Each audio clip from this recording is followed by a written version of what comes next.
Welcome to week 2. It's pretty simple. Now we start doing. It's really that simple. However, getting some sort of plan together.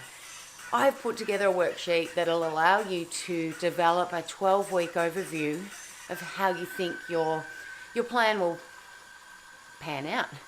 And then I have a weekly worksheet to help you work out exactly what you want to get done day to day. And then it's up to you to manage yourself within that day. So developing that plan comes from having a clear goal. So once you've got your plan in place and you've gone, okay, that's what I want to achieve over 12 weeks, and this is what I want to achieve this week, right now. Start at the start and get out there and do something.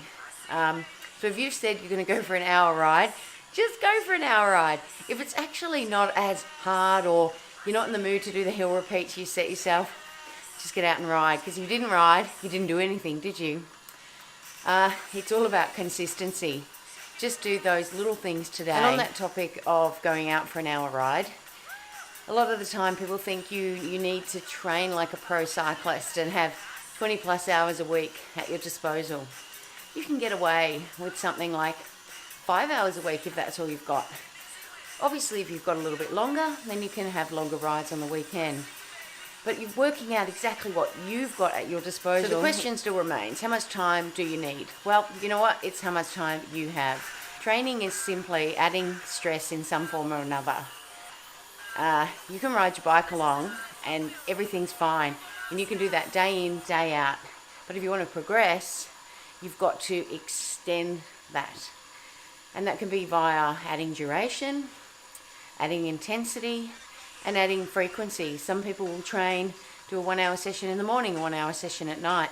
And that certainly reduces your recovery and increases the frequency, which adds stress to the load. Of course, within this, you need to allow for recovery. So with the stress, there is a portion of that stress which pushes you to that next level. And then once you have recovery, that's where the adaptation occurs. So anything that you're hoping to gain, if you don't add in some recovery there, that gain will all of a sudden turn into an overtraining situation. So you have a 12-week planner. Every week, take the time to actually review it, address anything that did work, didn't work, and it's a really great idea to record it. There's so many different ways. You can go with the good old-fashioned training diary. You can use something like Training Peaks. Or you can just write on that planner. Don't forget, it is just a bike ride. And yes, it's a challenge. And yes, it will be hard for some. And you may achieve things that you never thought were possible. But it's just riding bikes. And riding bikes is fun. I'll see you next week, week 3, where we talk about mental preparation, mindset, and how to reframe things so that it works for you instead of against you. See you then.